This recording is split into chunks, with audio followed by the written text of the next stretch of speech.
Whenever we start a coaching engagement, we always ask the fundamentals. Why is this important? What's the value proposition for you? Not from a business case point of view. We ask simple questions like, what gets you out of bed in the morning? What puts that energy in your step? Because that should be the connection between what you do on a daily basis, whether it's coaching or your job, and the reason for existing.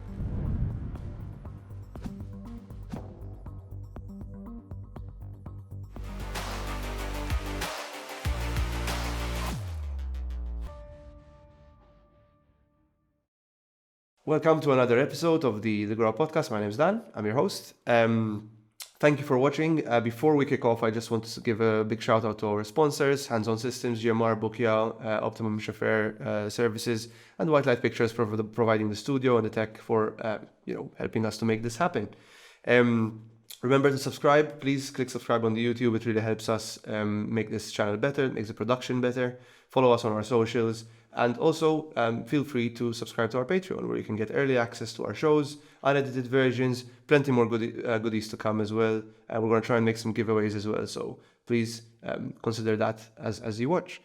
But without further ado, I would like to introduce our guest on today's episode, Julian Azzopardi, who's the CEO of Up Your Level. Welcome, Julian. Thank you, Dan. Good to be here. Yes, thank you very much. It's going to be an interesting conversation that I've been looking forward to for a while, because we're both engrossed into the coaching and training. But I want to get to know you before we kind of get into what Up Your Level is. Absolutely. So, can you tell us a bit who Julian is, a bit about her history and your career? Be careful what you ask for. Dan. Okay. That's great. Thank you once again for inviting me. I was also really looking forward to being here today. Who's Julian? Well, depending where you want to start, it's a person with different sides. I started off in my professional career working in EU affairs, and today, as you know, I'm a leadership and executive coach and a Vistage peer advisory group chair. The journey has not been, as most journeys, was not linear.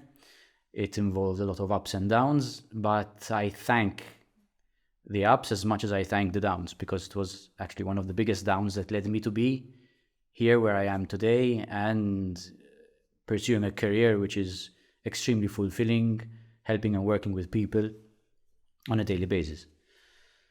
As I mentioned, I started my professional career working at European Affairs after I graduated International Relations from the University of Malta. Spent 6.5 fantastic years living in Brussels, even though a lot of people say, why the hell did you move to Brussels? The weather is horrible. But I loved it. Multicultural. It exposed me to a lot of what the EU actually is. I was also enamored and knew the European project at the time, and I still am a fervent supporter of the European project. Of course, it's got its ups and its downs. It's got its strengths and its weaknesses.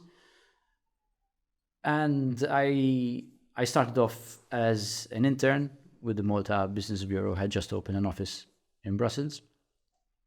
Very conveniently, it was housed within the Irish Business Bureau, so we won't talk too much about those type of shenanigans, but it was a rapid insight to how the European institutions work. Okay. I made some fantastic friends there, and eventually moved on to working for the European Commission. I was one of the first Maltese people to work for the European institutions when Malta joined the EU.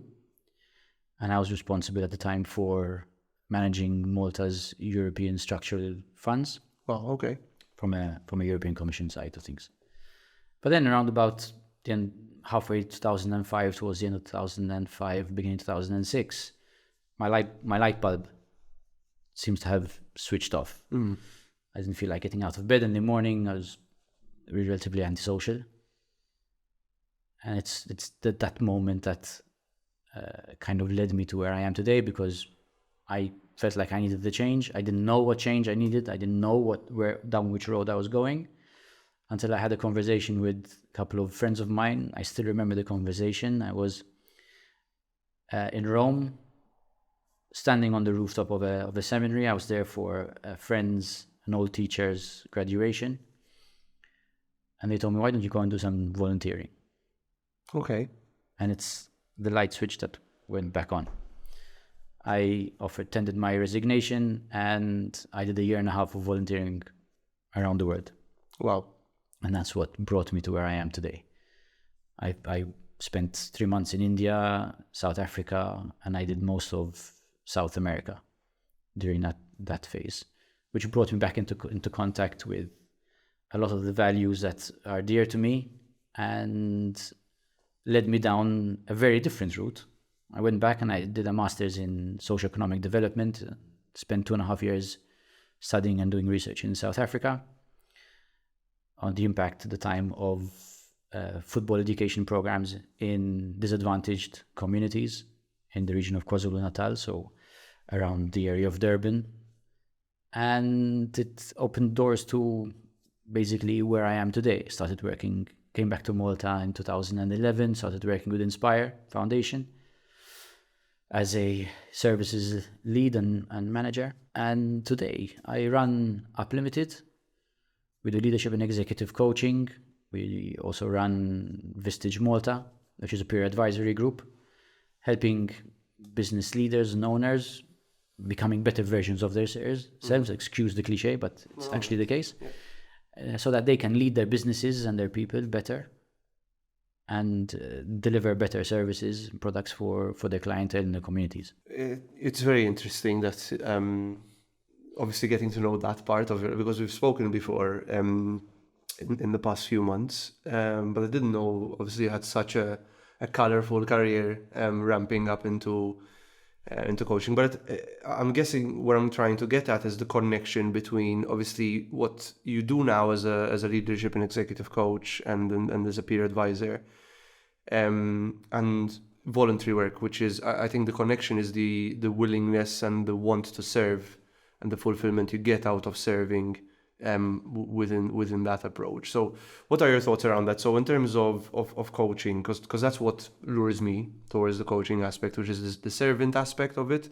So serving a community of members, and then the fulfillment you get out when you see the light bulb moment from. It's a great question, and it's a question that's close to my heart. You're aware of the concept of pay it forward, right? Yeah. So when I was in the middle of India and traveling on a backpack and had nowhere to sleep, I was always offered a cushion, a pillow, somewhere to lay my head, a plate of something if I didn't have anything. Not because I couldn't afford it, because I chose that my lifestyle on the road, being a volunteer, was going to be one which was not going to rely on funds that I potentially had. I wanted to live a lifestyle which was equal to the type of people and environment I was living in. I didn't want to come across as being, the say the rich kid coming in and flaunting, etc. No, I ate where locals ate. I slept where locals slept. I wanted to make sure that they trusted me, because when you're volunteering, trust is a huge issue, because so many people go in pretending to volunteer. I've heard horrible stories and end up leaving the organization, the home, taking everything away. So trust is important. And my philosophy is serve to others what you would like them to serve you. And if I feel that is the main connection between coaching and the volunteer work, because you never really know what's around the corner. And if there is something you can do to help anyone, irrespective of whether you know them or whether you're getting paid for it, why not? Almost like a view of like karma, right? Like do well and then it will come back to you, and vice versa. I'd love us to share some experiences, but what do you think like your biggest success case from your volunteering was? So when you were volunteering, do you have this particular story that you can share with us? I do. This is so easy for me. Okay, good. As I mentioned, so I did a bit of context. I did most of my volunteering with the Sisters of Mother Teresa. Okay. So I started in Calcutta, and I made the point that in every country and every city I went, I looked for a home which was run by the Sisters of Mother Teresa, just to have that complete journey, that the opportunity to be able to compare and revisit and recount stories, which were all very relatable. Obviously, in Calcutta, it's known that people go to volunteer. But outside of Calcutta, not many foreigners go and volunteer with the Sisters of Mother Teresa. Okay. It's mainly for locals. Why? Because they are in off the beaten track, very remote places. So what I did before I left Calcutta is I read the biography of Mother Teresa, and I asked the Mother Superior of the homes where I was helping to write me a bit of a testimonial. Okay. So that at least when I would go knock on the doors of these places where they hardly ever get to see foreigners, let alone foreign volunteers, they know I'm coming from a good place, that I'm a genuine volunteer. And I've heard stories where people have gone pretending to be volunteers and they've stolen all the medicines, all the food supplies from homes that are caring for hundreds of children and adults. Yes, look, these homes are in the poorest of locations. So everybody's groveling for whatever they can find. I'm not justifying it. I will never justify it, but I'm not going to judge either. And desperation leads to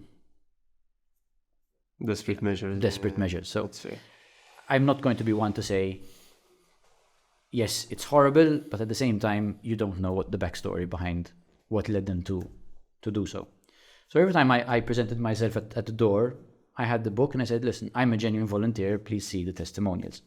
But there's one particular home, which was in Guayaquil in Ecuador, where the reception was very cold.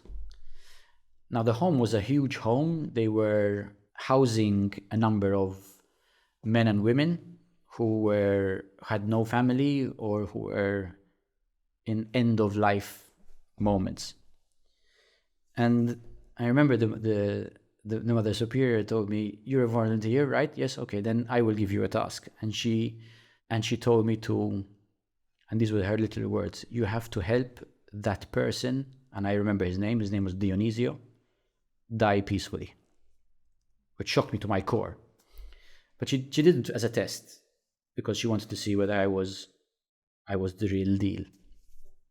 Anyway, I spent a month there, and at the end, as I always did, I went back and I asked her if she could write the testimonial, and it still touches me till today. Her testimonial was, to Julian, blah blah blah, from your sisters in Guayaquil, Ecuador.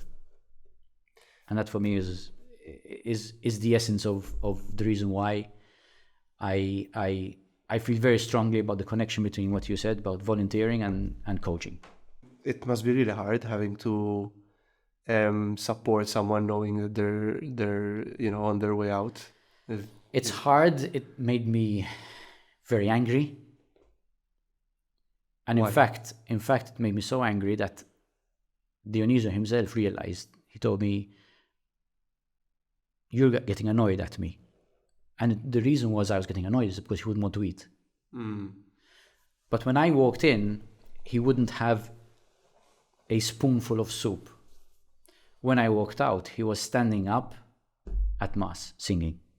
So what kind of efforts did you have to do in terms of, was this also coaching, conversation, building relationships? It's just building relationships. Okay.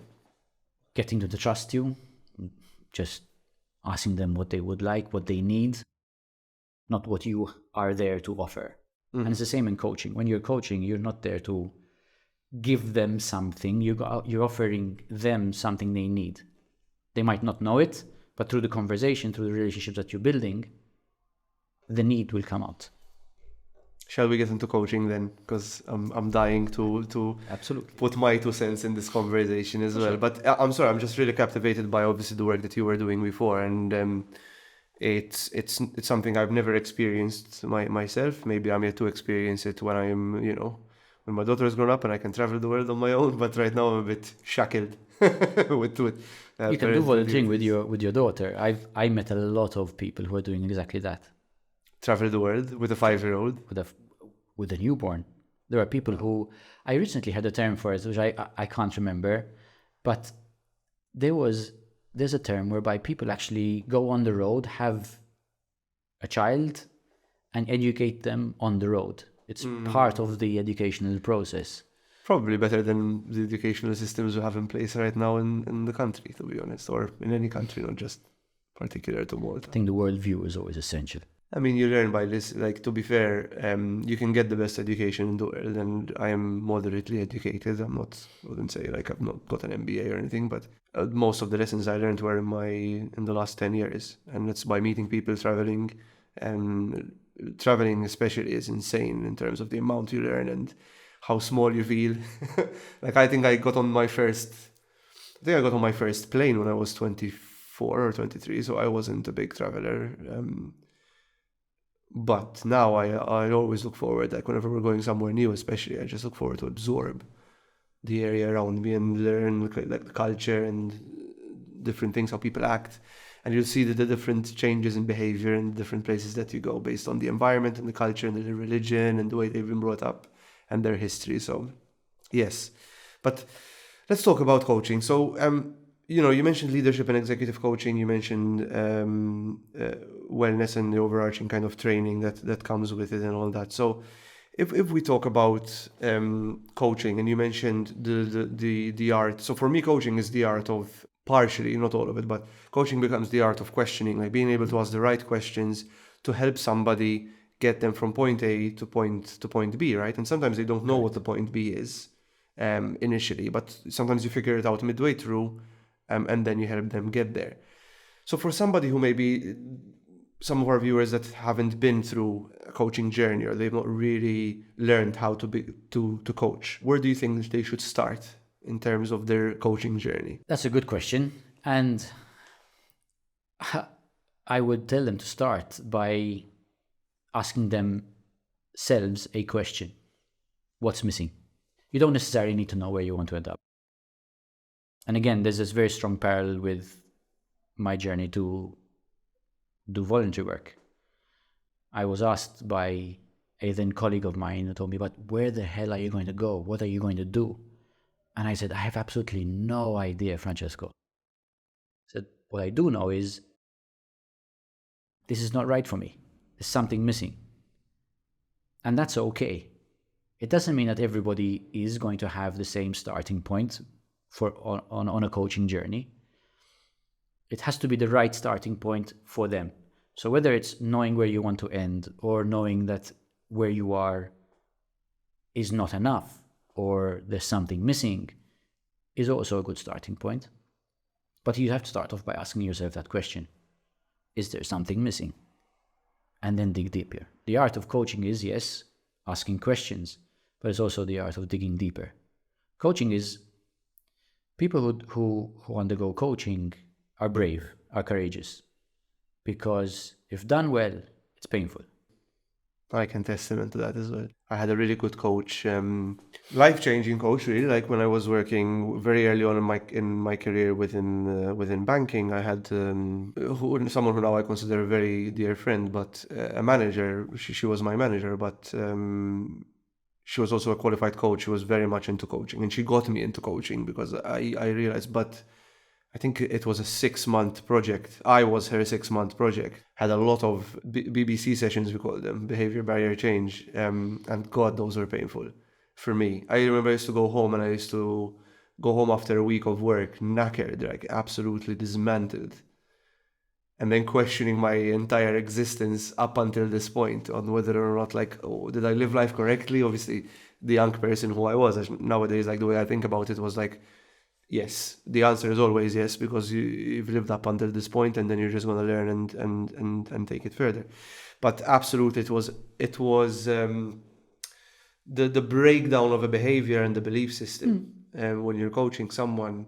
And obviously then I was able to push, pay it forward using your terminology and do it with people younger than me, people who were coming through the business, and people who were interested in coaching. And I could see the struggle, because they wanted to change. They wanted to behave differently than they were behaving now. But at the same time, there was that discord within themselves, the dissonance of but this is how I've always acted, this is what I've always done, and it's always worked, but you're telling me it's not working or it's not going to work where I want to go, so I have to kind of drop that luggage to be able to move forward. And that's the pain we're talking about, right? I mean, we're not talking it hurts or it's painful because coaches are brutal. It's because it's the growth factor from the stretch. Yeah. It's the same as going to the gym and stressing your muscles to grow. Coaching is exactly the same thing for your mind.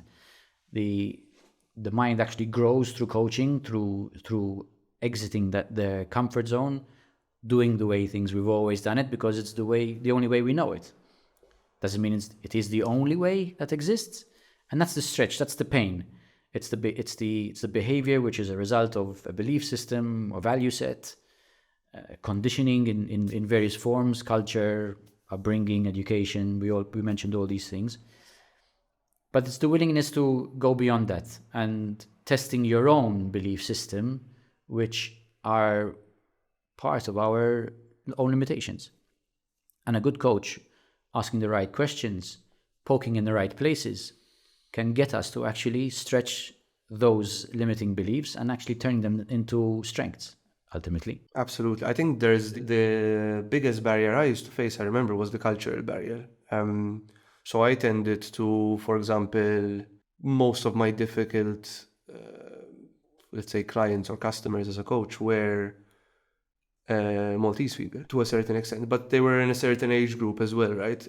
But the cultural aspect of like, no, this is how it is. There was no understanding that this is my reality, but this is the reality, the objective truth, and I'm not budging from it.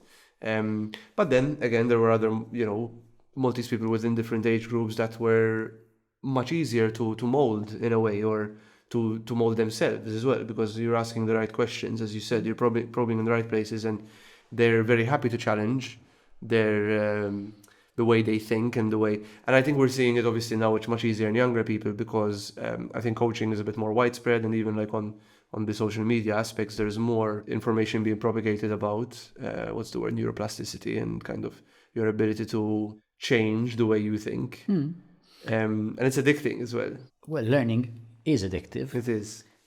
And it's being able to connect those neuroreceptors with that addiction. It's the dopamine, right? You get from learning something new, from achieving something greater than you have before. That's the addictive part, is the dopamine kick that you get after having saying, oh, wow, I actually figured this out. I want more of it. Or this actually makes sense. Let me dig a little bit deeper. And coaching can be that type of a process as well.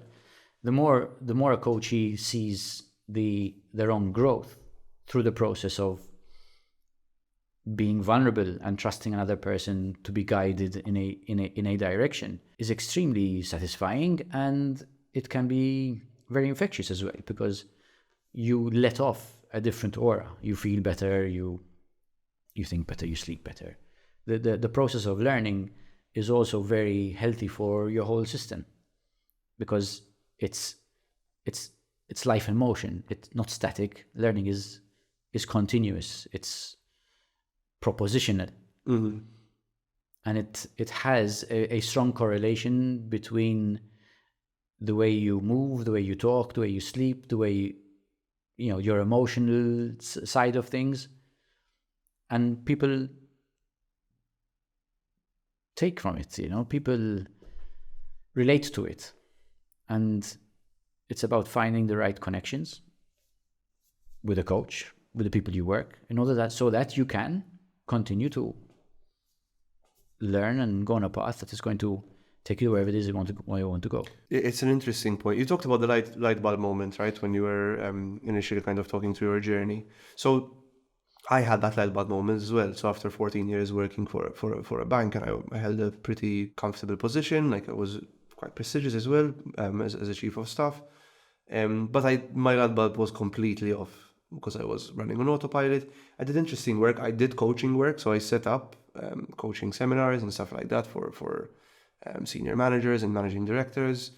I took part in the coaching aspect as well. But again, that light bulb was a bit dim, because I had been doing it for so long and I wasn't learning anything new. Now in hindsight, I know that I wasn't learning anything new. And that's what was causing the light bulb to dim. Even though I was doing something that I am passionate about and naturally attracted to, which is coaching and serving others, the fact I wasn't learning anything new because my environment was always the same 20, 25 people, really dimmed that light bulb for me. So I think it's not just important to learn. I think it's crucial for, like, in the longer term, right? I think it's crucial for just overall happiness and overall engagement with life, because I felt I was sleepwalking through it. One thing that we need to keep in mind is that learning doesn't always have to be about something new in terms of a new topic, a new skill set, it's also the way of doing things that we do on a routine basis. Yeah. And let's please move away from the fact that learning cannot be fun. A good coach will also make a coaching session fun.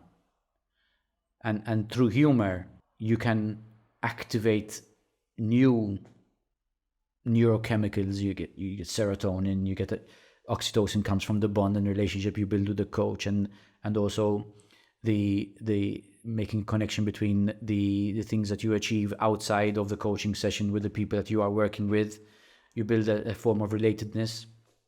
And these are all things that make us happier in life. The unfortunate thing is learning is not always seen as either fun or something which is always going to lead to maybe a pay rise or a promotion. So at the basis of everything, whenever we start a coaching engagement, we always ask the fundamentals. Why is this important? What's the value proposition for you? Not from a business case point of view, but where is this, even if you might not know? We ask simple questions like, what gets you out of bed in the morning? Yeah. What puts that energy in your step? Because that should be the connection between what you do on a daily basis, whether it's coaching or your job, and the reason for existing. We have to move away from talking about finding balance. Have you ever heard anybody say, I live a balanced life? No. Work is balanced. Life is balanced. So I did that. So I was, as I said in this role, I lived a very balanced life. I didn't work too much. I had time for my hobbies. I had time for my family. I had time to go out and eat. I had, comfortable paycheck coming in and all that. But it was also incredibly numbing and boring to live a balanced life. So I agree with you. I think I mentioned it in probably the first episode of the podcast when we had. I'm looking at Larry because obviously he's been here since day one. He's heard all the stories. He's heard all of the stories. I don't have good memory. No, unfortunately, neither do I.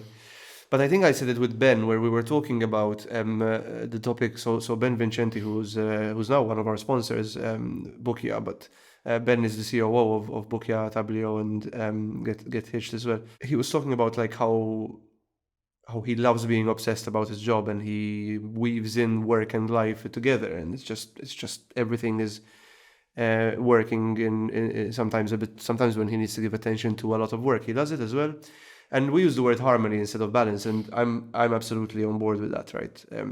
I struggle to do it. I'm personally horrible at harmonizing because I tend to be very obsessive. So if I'm doing something that I love, everything else takes a back burner, and sometimes at the cost of relationships and at the cost of.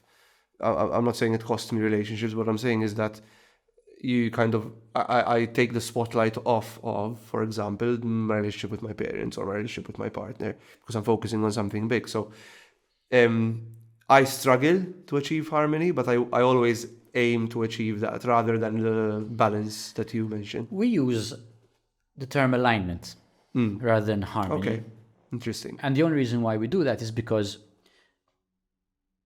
harmony, like balance, is it's not easy. It means that there's a relationship which is completely in sync, and there's harmony, there's peace. Now what you want to try and find is peace of mind in knowing that whatever you are doing is still getting you where you want to get to. Mm-hmm. It's like you're planning a journey.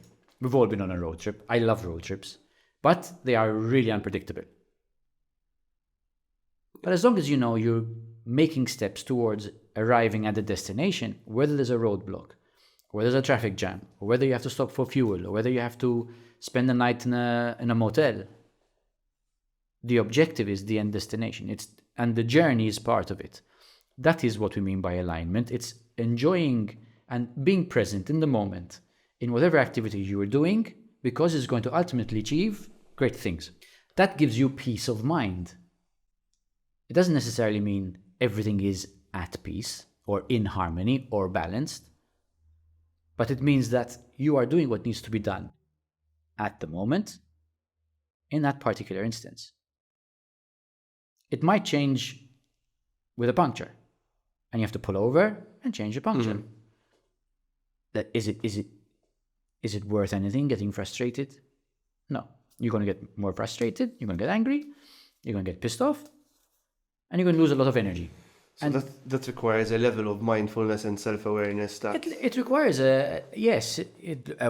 mindfulness, self-awareness, but it also requires you to keep the objective in mind. Why are you doing this? You're doing this because you want to get to that point. How important is it to have a clear purpose, a clear goal? I will tell you how important it is, and I'll tell you another story. So I recently, when I say recently, for the past 3 years, I got a motorcycle license, and I started riding a motorcycle. I've been wanting to get a motorcycle license for a very long time. And I finally did. One of the benefits of COVID, I would say, because I took the plunge, there were less cars on the road, and I went to my lessons. And lo and behold, I got my license. And I did it because it gives a great sense of joy, of freedom, of connection with the road, all the things that you talk about when you're talking to guys who like motorcycle or roadies. But over a period of time, I started to lose that sense of joy because of the traffic, because I was paying too much attention at how badly other people were driving. Nobody's using indicators. People are talking on their phones, crossing lanes, all the stuff that we see on a daily basis in Malta. And I was angry. So I was riding angry. And I was not actually paying attention to where I was going until I nearly slammed into the back of a truck. And I say nearly because thankfully I focused. You snapped back into it. I snapped back into it and avoided a very critical accident. More than that, I was going home angry. Something that was supposed to give me joy and pleasure and satisfaction was making me angry. And I went home angry. And I wasn't being able to enjoy my pets, my partner. And I said, what the am I doing? That's how important purpose is. Because if I didn't have that sense of purpose, I probably would not have been here today to tell that story. And my face would be plastered against the back of a truck. No, I'm not laughing at that. No, I said it should be fun. Coaching, this should be fun. There's a silver lining in everything. Purpose is what keeps us sane. Purpose is what keeps us true to ourselves. You don't lose your purpose, you lose your patience. Oh yeah, I lose my patience, not sometimes. I lose my patience. You don't lose your purpose. You forget it because it's deeply covered by all the things that are thrown at us on a daily basis, but you don't lose it. It's hidden. It's under a pile of dirty clothes at the moment, okay? All you have to do is just reconnect. And what do you do to reconnect? People do meditation, some have daily affirmations. The thing I love the most is have your purpose written and have it visible. So I have my purpose written on my desk. So it's the first thing I see when I go to work. And it's also on my bedside table. So this is the last thing I see when I go. Can you share that? My purpose is helping people become better versions of themselves so that they can do the same for others. Again, it's the pay it forward philosophy that got me here in the first place. Again, it might sound cliche for many, but it's the essence of why I do what I do. And it's in every aspect. So a purpose is something that becomes a way of life. The Japanese have ikigai, right? Mm-hmm. We all know ikigai. Yeah. The 4 spheres that keep them centered and allow them to live great long lives. This is the same thing, keeps you centered. It's whether it's at work, whether it's with your kids, whether it's with your pets, your parents, your friends. It's your calling card. It's your lifelong business card. Ultimately, it becomes your legacy. You mentioned legacy. Like, legacy is very big for me for some reason. I don't know why, but I guess probably because my dad is a very big believer in legacy as well. So that's probably where it stems from, which is leaving something behind that's worth leaving, right? So working something and working on something while you're here, and then when you're no longer here, you leave something behind that's kind of important to people or crucial. But you talk about paying forward, right? And I agree with it 100%. I'm the same. Like, I would like. Sometimes I overserve. I've done it in the past as well, where I get too involved, to the point where it rubs people the wrong way sometimes, because but it's because I'm genuinely interested in helping that person out. And usually, this is more real for like friends and family rather than obviously people at work, because there's always boundaries at work that you teach yourself. But where am I going with this? In terms of paying it forward, if we look at locally, right, the local sphere of people, you've worked in this country and I've worked in this country. It's it is met with a degree of cynicism. Do you think that the take as much as you can mentality, which is present in Malta, we'll be lying to ourselves if we say it's not, is something that is stemming from recent culture, or is it something that's stemming just culturally in general in the country? Because we don't have a pay it forward mentality in the country, I feel. There are people who do, like people like you, that are, and I do enjoy speaking to people who like to pay it forward, because I find that that's my tribe, that, you know. But there are people who don't think that way, and who think negatively of people who, you know, they think that you'll get easily taken advantage of, or you're never going to make it anywhere because you need to have a certain of cutthroat mentality to push forward. So what are your thoughts around that? I went the long way around, so I took the scenic route to ask the question. I do apologize. But what do you think where we stand as a country? I think we need a lot more of it. Whether it will happen or not, I'm no fortune teller.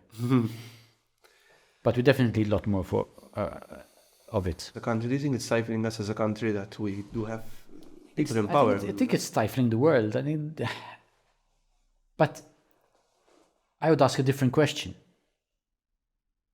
What can we do about it? One of the biggest frustrations of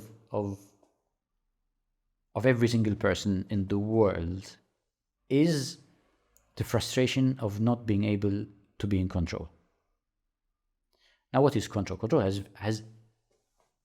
it can be visualized, it can be expressed in many different forms and manners.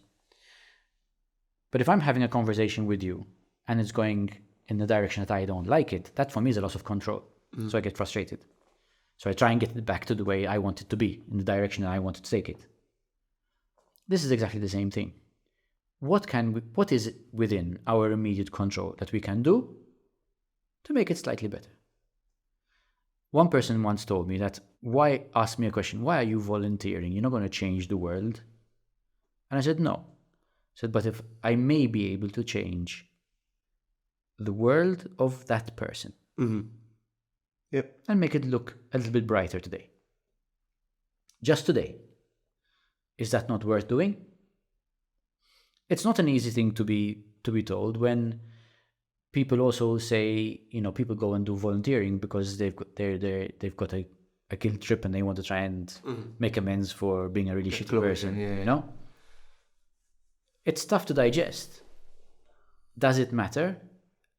As long as what you are doing is genuinely in the best interest of the person that you are serving, then it's okay if you feel good about it. Actually, you should feel good about it. There's a passage in Friends where they said there's no selfless deed, right? We're always doing something to get something back from it. I don't see anything wrong with that. We need a sense of connection with what we're doing. We need a sense of fulfillment. Even Mother Teresa had her doubts. And she was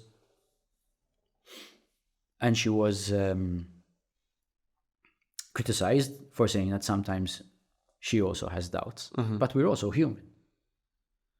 We do things because we like doing them. At times, what would be great is that we love doing what we're doing. But it's not always the case. What is most important is that whatever you're doing is not trying to hurt others. That is something that really pisses me off. When anyone, not you, but when anyone gets to in a position where you're doing something in order to make someone else's experience worse, be it their work, be it their life, be it their relationship, whatever, you're just in a bad state, and you really need to figure a way out how to get out of there. You do, and it's important, especially in the context of coaching, to reserve judgment.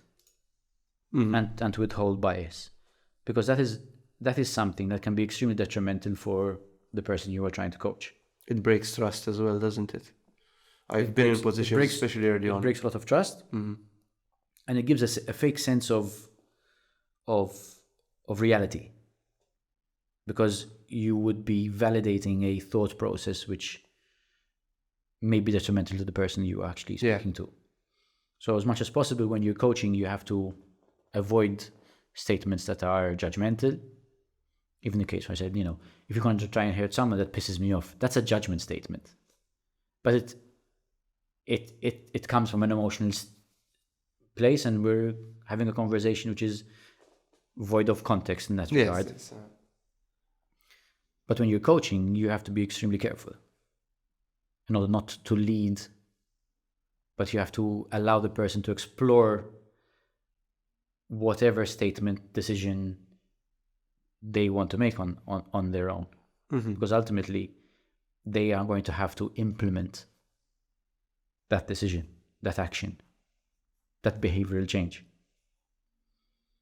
And always try and understand the other side of the story. Empathy is extremely important.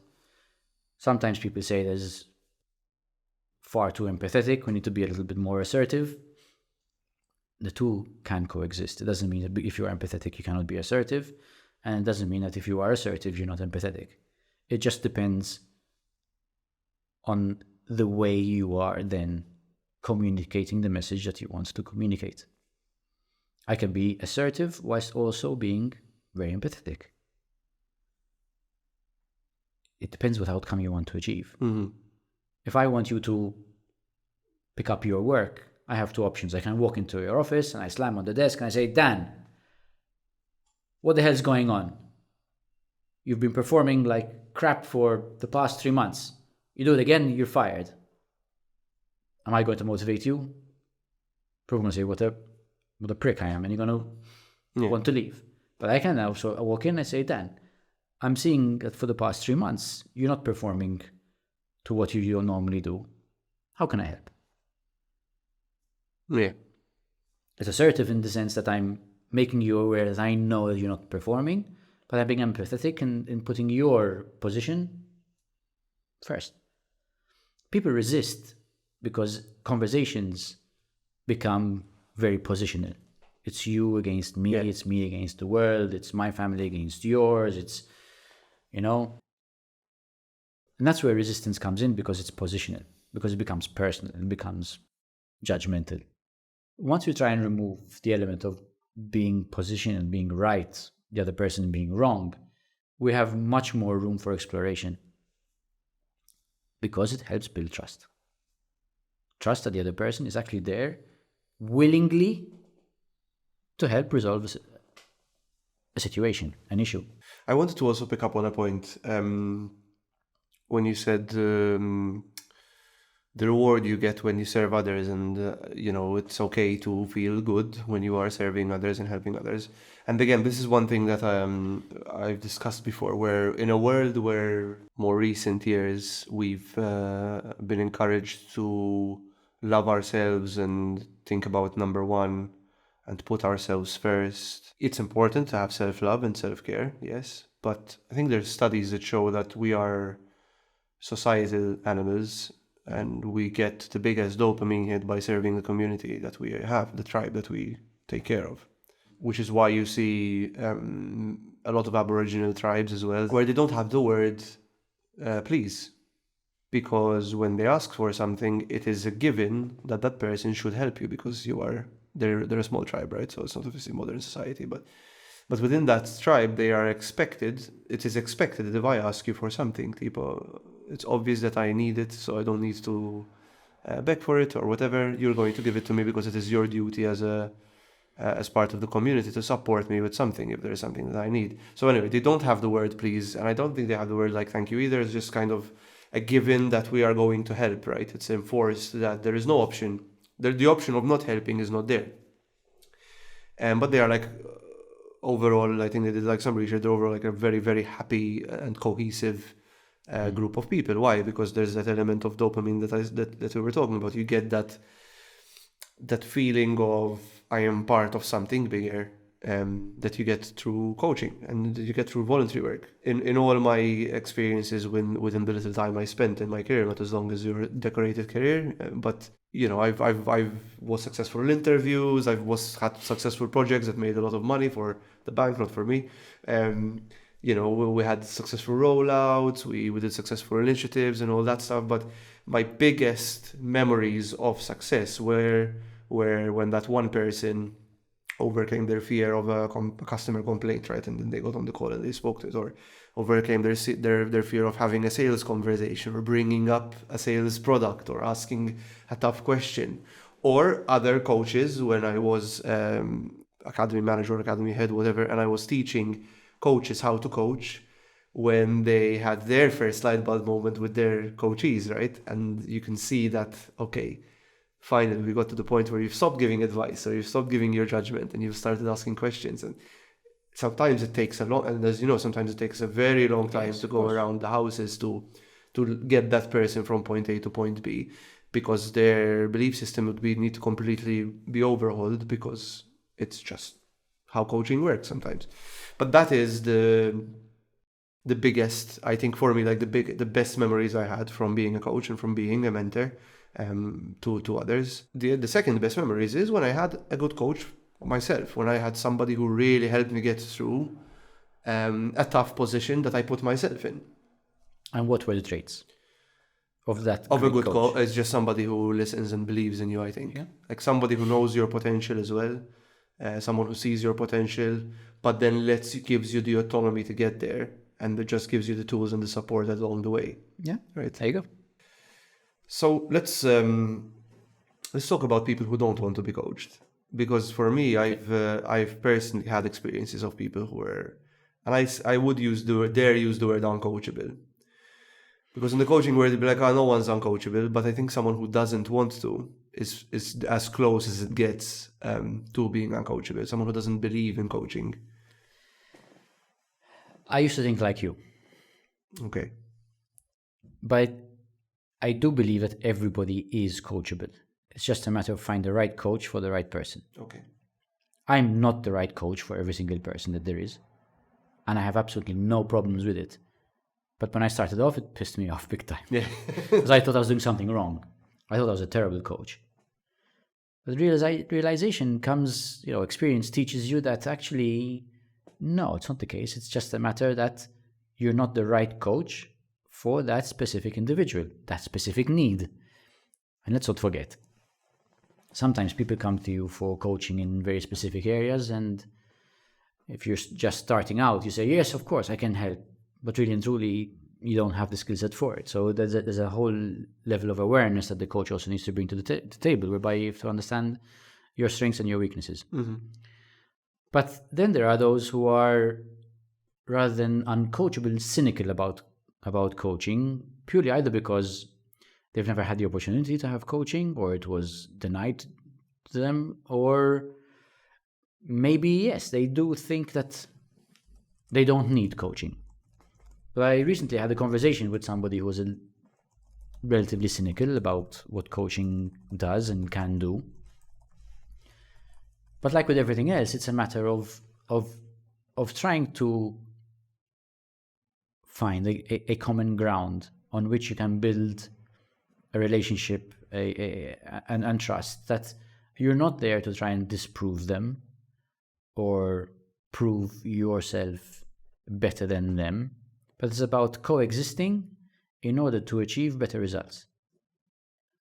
Okay. And you can have conversations even with people who,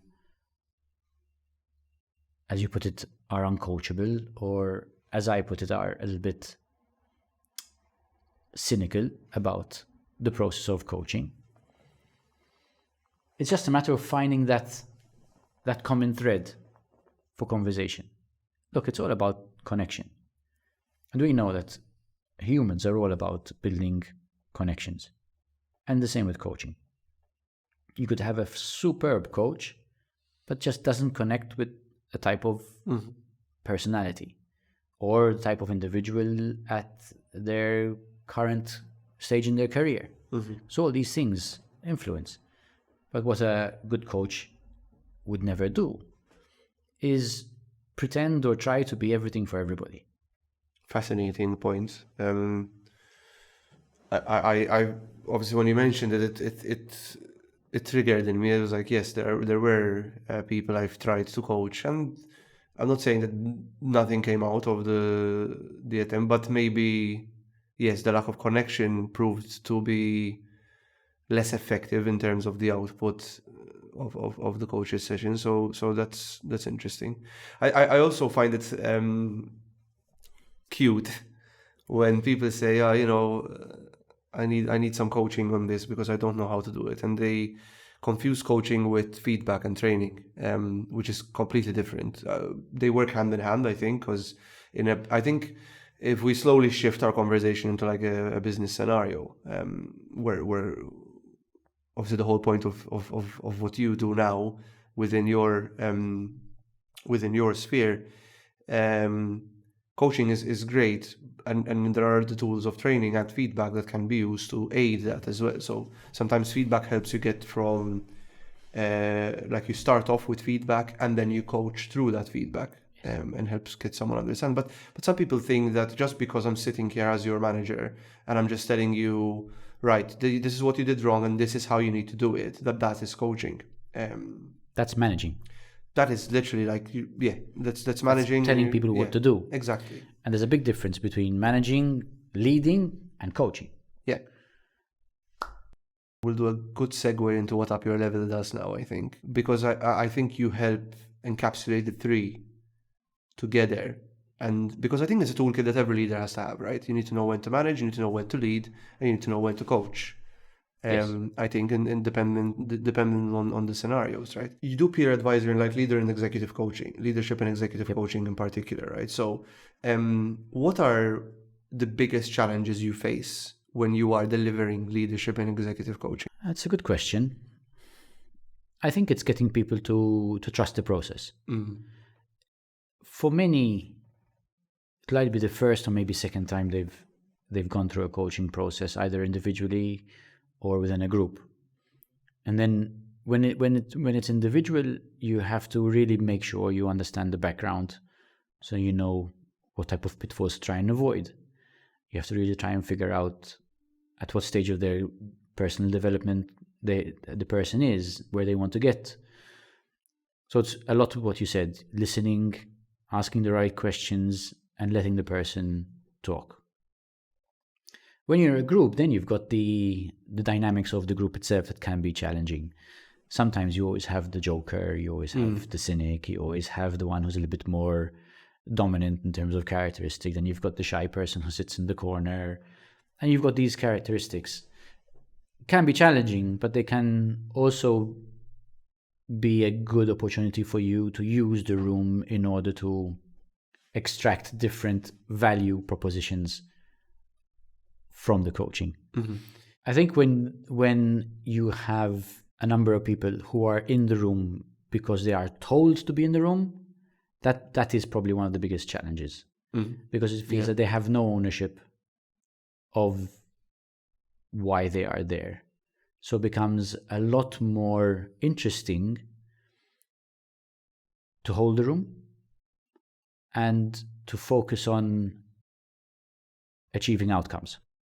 There's always an outcome, but it might not always be the outcome you intended in the beginning. And this was something that also used to frustrate me a lot.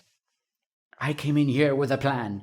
You're not letting me achieve this because you're asking the wrong questions or you're taking the conversation in a completely different direction. This is not what I agreed with your managers, all these kind of things that you go into when you first set out.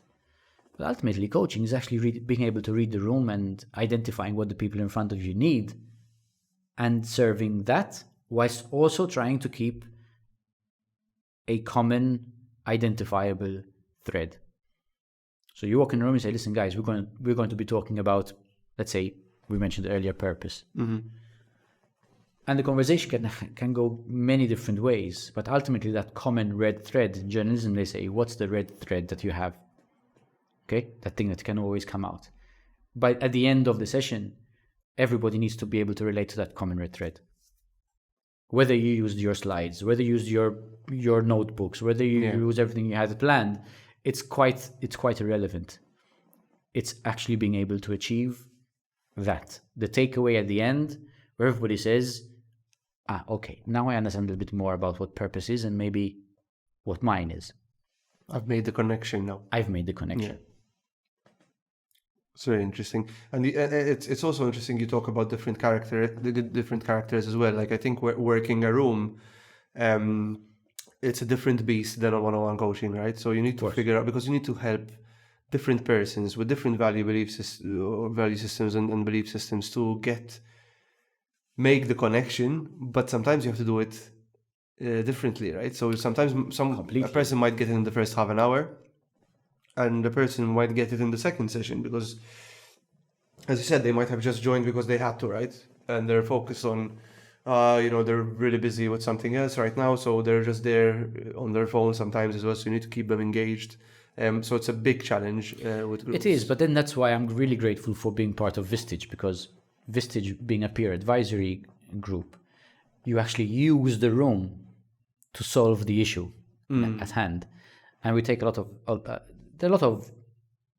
crossing paths between Vistage, what we do in the peer advisory group, and what we do with coaching and training as part of UP.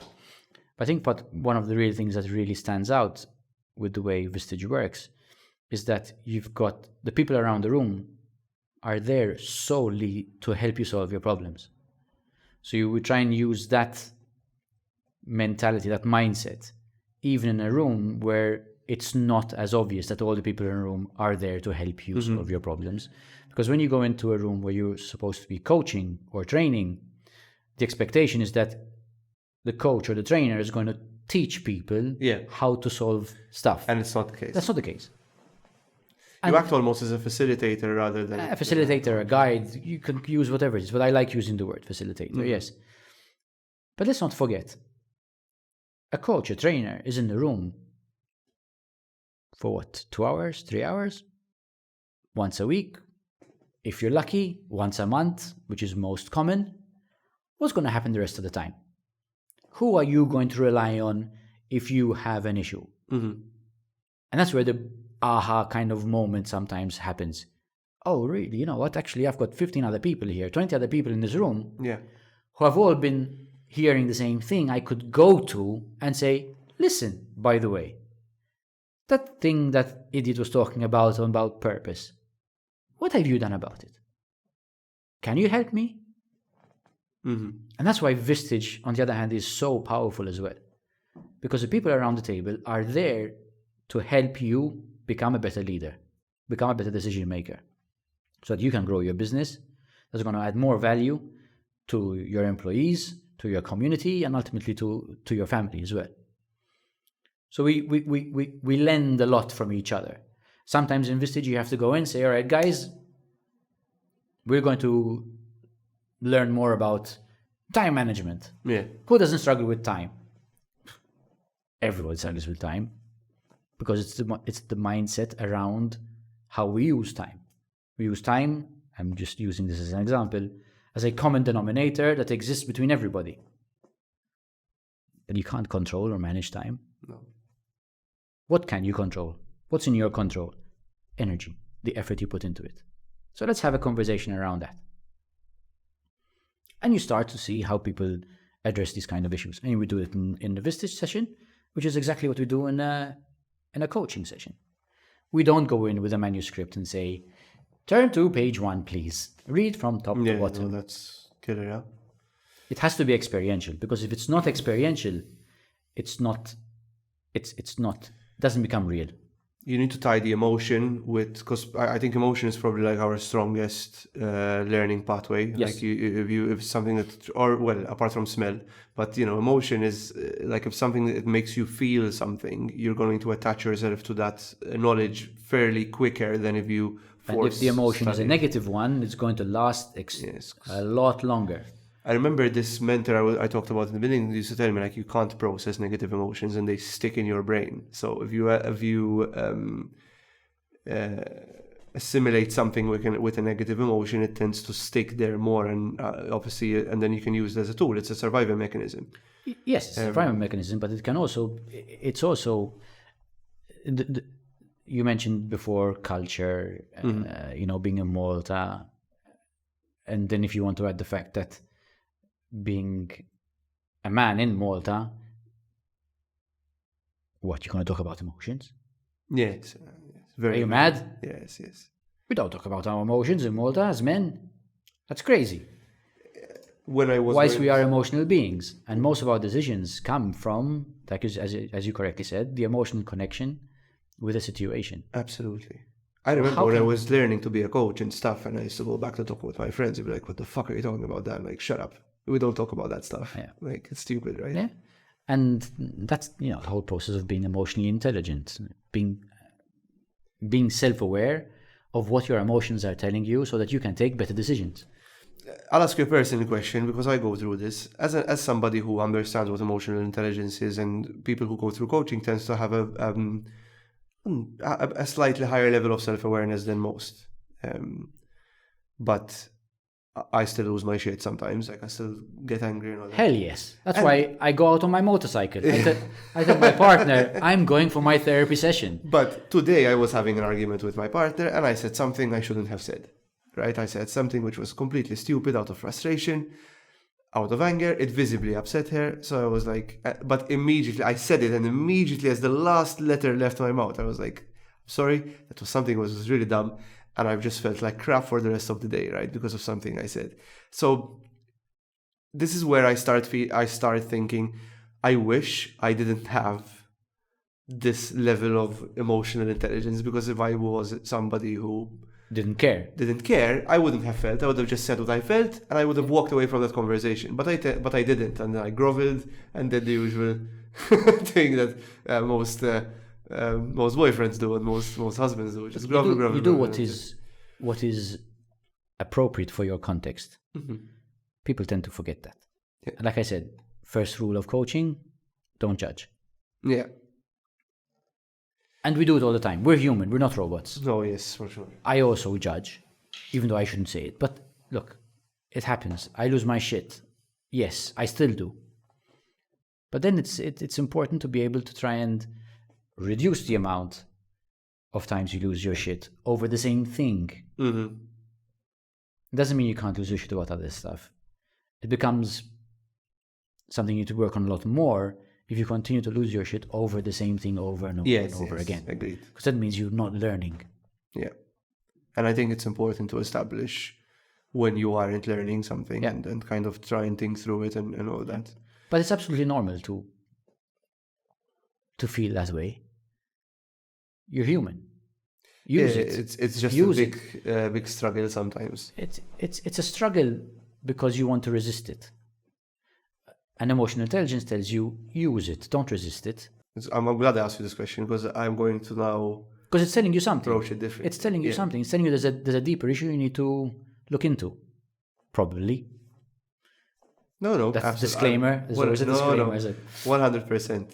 I love a good coach. I haven't had a good coaching session in years now, maybe a couple of years.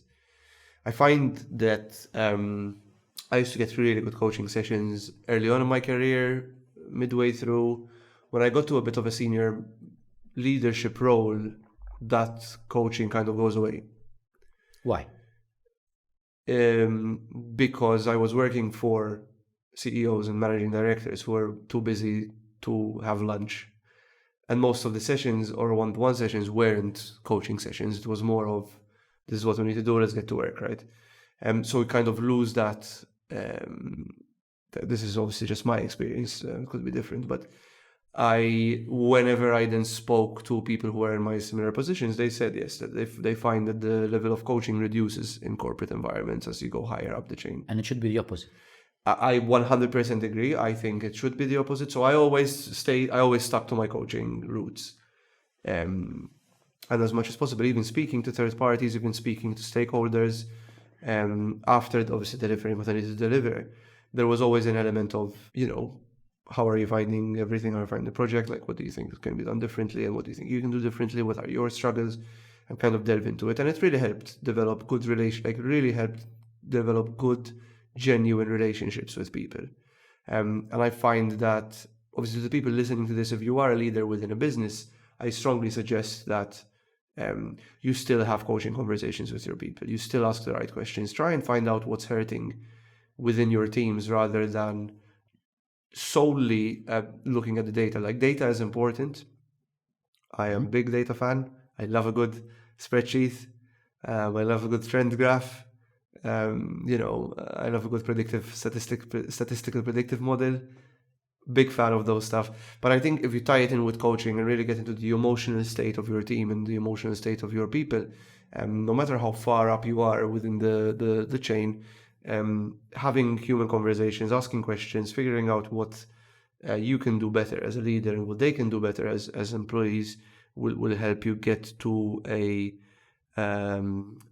flux state of, yes, we've got the information, we know what we need to do, now let's coach it, let's get people from A to B and help themselves get there rather than push them into that direction. Let me ask you a question. How many people do you know who are in leadership positions formally went through a leadership course, how to become a leader? It's bigger than probably most, because I was again lucky enough that the company I worked for, HSBC, was incredible.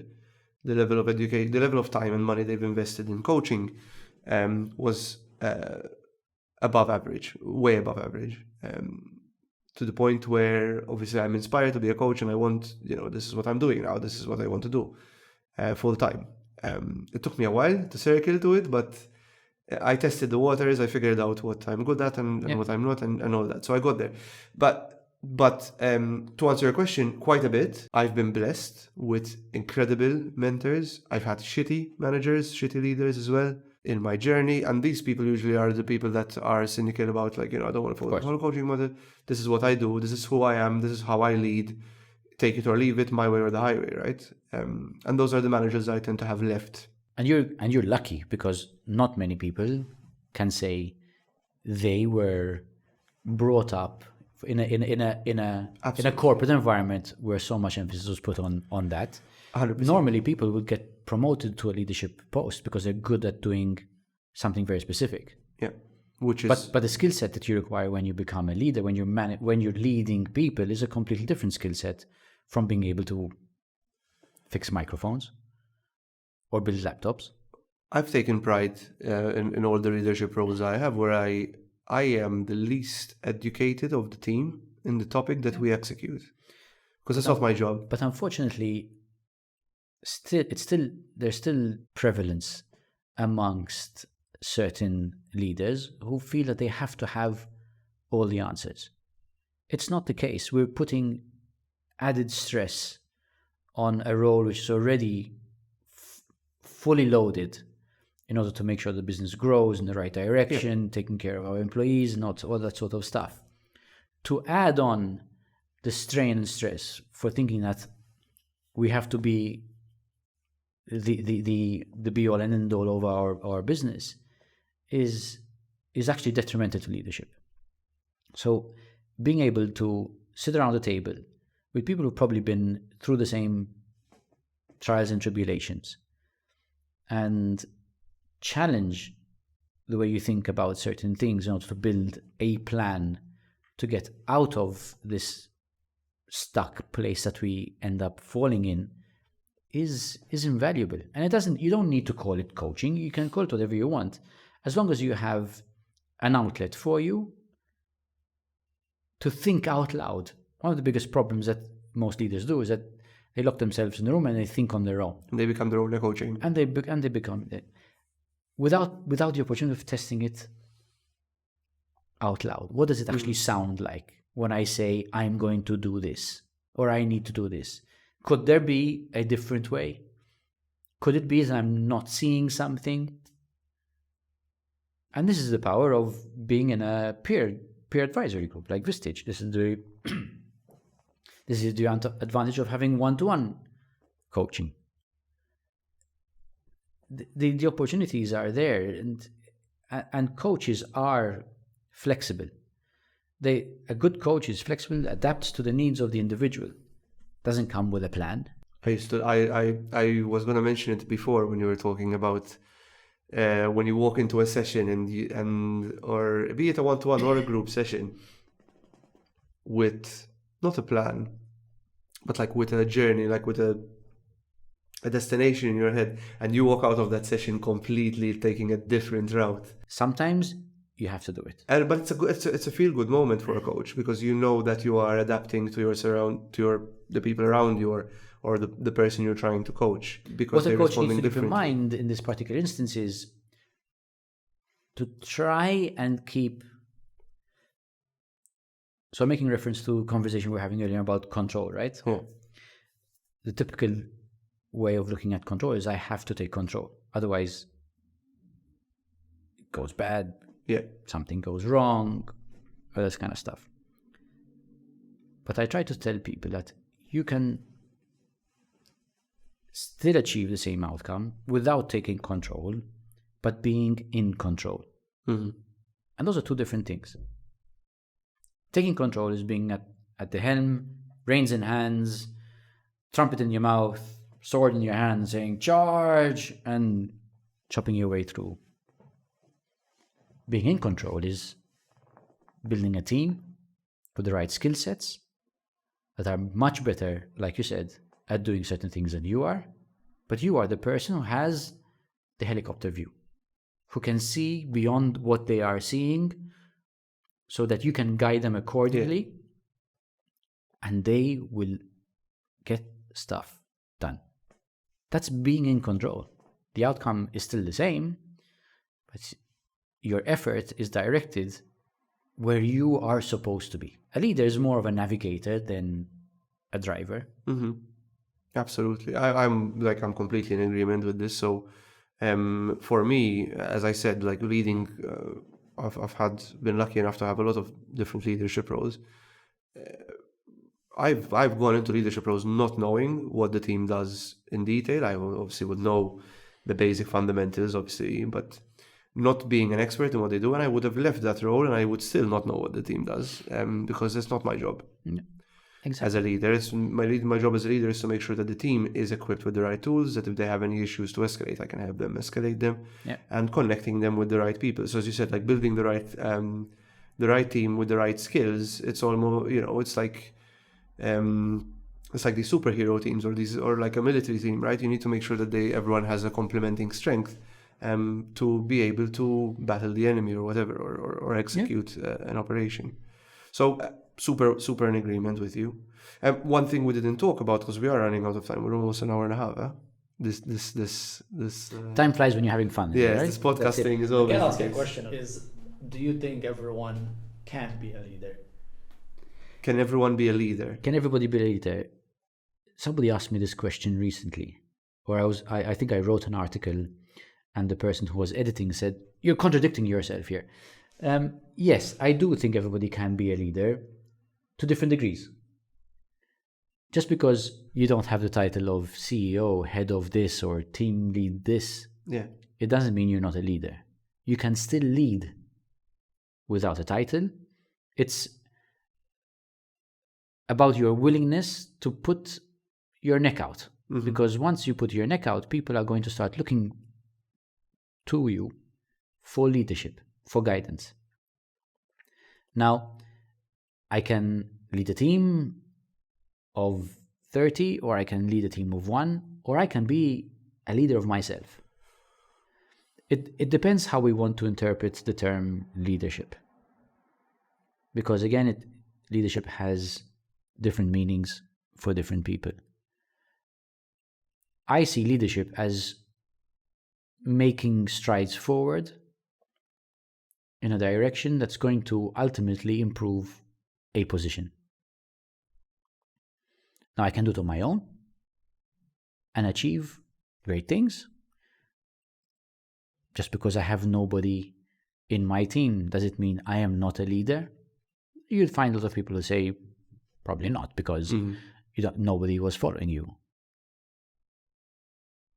But most people who ended up being considered as great leaders started off not by leading people, but by having an idea that they wanted to do something better in whatever sphere, whether it's building laptops in a different way or new types of shoes. They led in an area. Very interesting. I'm a big fan of I would call myself a servant leader. I'm a big fan of servant leadership. I think again mentioned this before, but for me, a leader, like since you're sharing what you think a leader is, I would agree with that statement. I would also add, for me, is like a good leader makes themselves redundant. Yes. To the point where the team is completely autonomous. And I've built autonomous teams before to the point where I'm like, I'm really not needed here anymore. And that's usually a sign that it's time for me to then move to the next step and figure out what's next, right? Especially when you're managing people, or when you're leading people, when you have a team in your care. But care takes a big part of it. So Absolutely. Caring about, like 100%. Genuinely caring about the team. And when I say caring about the team, it's not about knowing when their birthday is and sending them a card.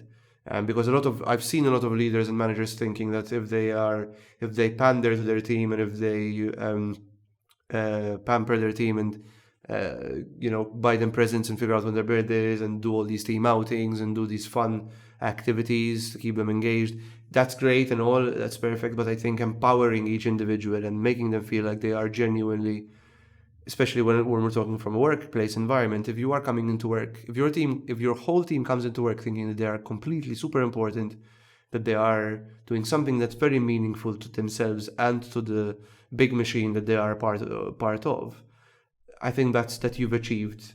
I feel that's where I've achieved something, that they have importance, that they feel like, and they speak up, they can escalate problems, they can call out my bullshit when they need to, they can call out each other's bullshit when they need to. And for me, that is a result. I've always built teams where they were never scared of me. And it used to frustrate me because I'm like, guys, I'm really trying to put a point across, but you keep shredding it to bits. But for me, that means that we, as a team, we always pushed out better content. Like the team here at the GrowUp Podcast, there's no, I made a decision and it's going to happen. It's usually actually the opposite. Usually it's never my decision. So although I have the ultimate stamp of approval, I love, we do weekly or bi-weekly catch-ups where we sit down and we talk about the content we're going to release and how we're going to do it and position it. But it's always a team conversation, and I value their opinion more than mine. Look, at the beginning we said about leadership styles. There's no one definite leadership style. You adopt servant leadership. There are some people who are transformational leaders.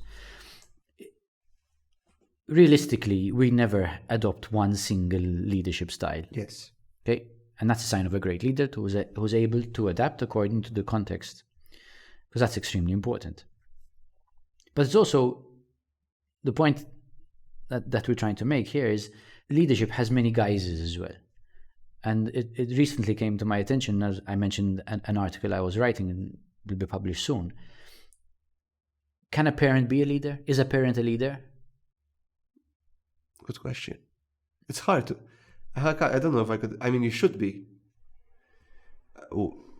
For me, as a parent, I've always said, I'm as much as I want to, I don't want to be my child's friend. I want to be my child's parent. So leadership is about... And this is the interesting part about the article I wrote, because I was referencing another article I was reading. leadership, and you mentioned the word care. Leadership is about being able to identify those breakthrough moments with the people you have in front of you, behind you, besides you, whatever you want to know, that's going to instigate behavioral change, positive behavioral change. You do the same with your daughter. I do the same with my team. So leadership is what you decide leadership is, my view. Interesting take. And it's about investing considerate time or effort, because I hate using the word time, Energy. and energy in achieving that specific outcome. Very interesting. I think we're almost out of time. We didn't really get into the wellness aspect, but Wellness is an integral part in it. You have to take care of yourself first before you can take care of others. Fill your bucket. And use the airplane analogy. You know, if the masks drop down, put it on you first before you help others. Because do you think we have a challenge in all these companies around this, like around wellness? it's changing.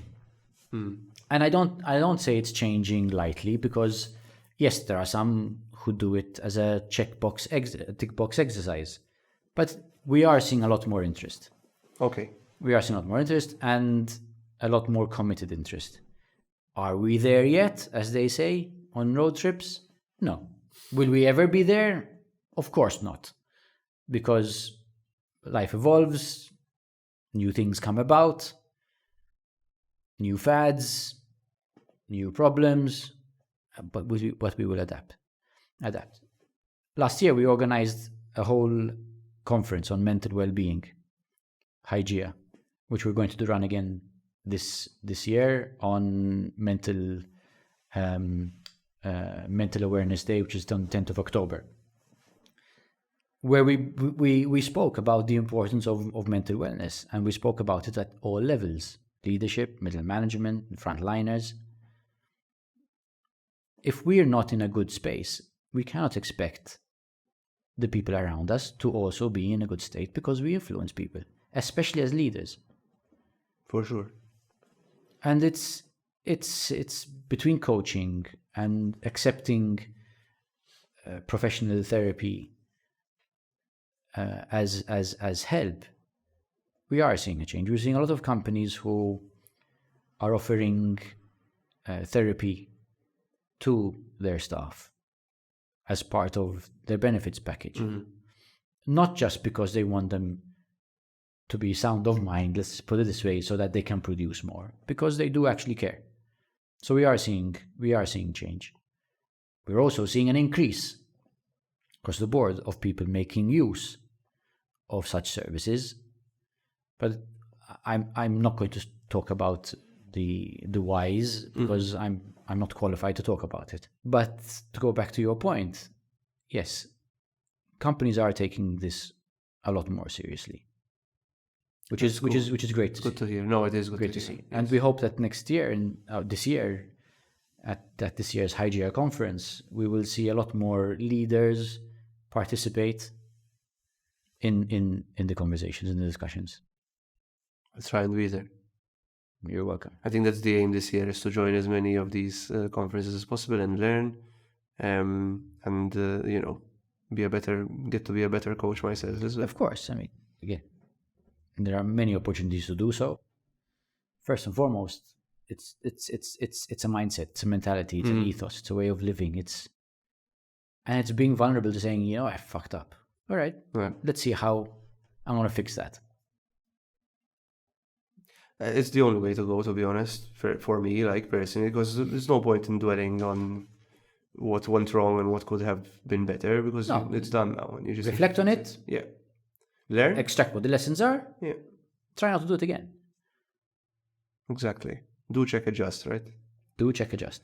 That's a good Fantastic. I used to have a boss. I call him a boss. I still catch up with him every month. Really good mentor. But he always would say, do, check, adjust. Keep things simple. Do, check, adjust. Mark, if you're watching this, I'm talking about you. Keep it simple. I want to get him on the Stupid, podcast. you know? Yeah. Keep it simple. Yeah. KISS, right? Keep it simple and short and sweet. Simple, stupid. Keep it simple, stupid. Yeah, that's good. No, but I'd really like to thank you. I am a big fan of you. You know, Thank you. we Great got pleasure. to know each other about 7-8 months ago, ish. I think. Yeah. I don't know, but we've always like really got along. I felt that every conversation has been really super interesting. I've really learned from you, not just from this conversation, but previous ones as well. Finally managed to get you on the podcast as well, because we had a lot of clashes on the calendar. But thank you for coming. Thank you to our viewers again. Once again, thank you for watching. Before we close off into the sponsor run, Okay. I always ask every single guest before they leave, if you had to say one thing to the world, what would it be? Be nice to each other. Be kind. This is recurring. It is recurring, but you know what? It's recurring for a reason, because we're not nice enough to each other. So very, very good. You said it very quickly, which means that you believe in it, which is great. Absolutely. Thank you very much. So again, thank you, Julian. Thanks to our viewers. Thanks to our sponsors, Hands-On Systems, GMR, Bookia, Optimum Chauffeur Services, and White Light Studios again for providing the studio and all the technology. White Light Pictures, sorry. It's his studio, so I have to say it right. ħatlek moħħok kif jgħid il-Malti. He's losing he took my a little brain. bit. He took my brain. But please subscribe to our YouTube. I'm fascinated to see that we have now over 1,000 followers on Facebook, but our YouTube subscription are only at like 125. So please give it a subscribe. It takes you 2 seconds to click that button. It really helps us, gives us the mental boost to generate better content, and also hopefully get monetized in the future, which helps us produce even better content, because we can get better cameras and stop filming with our phones at some point. I can eat. Pardon? I can eat. And you know, at some point, Lely can eat. He's getting really skinny. It's been 6 months now, and he's lost about 25 kilos. But no, thank you for watching. Julian, thanks once again for coming. Really good Pleasure. conversation. Thank you, Dan. Thank you, Sam, for hosting. Been great being here. Awesome. Thanks everyone. Have a good day or whatever.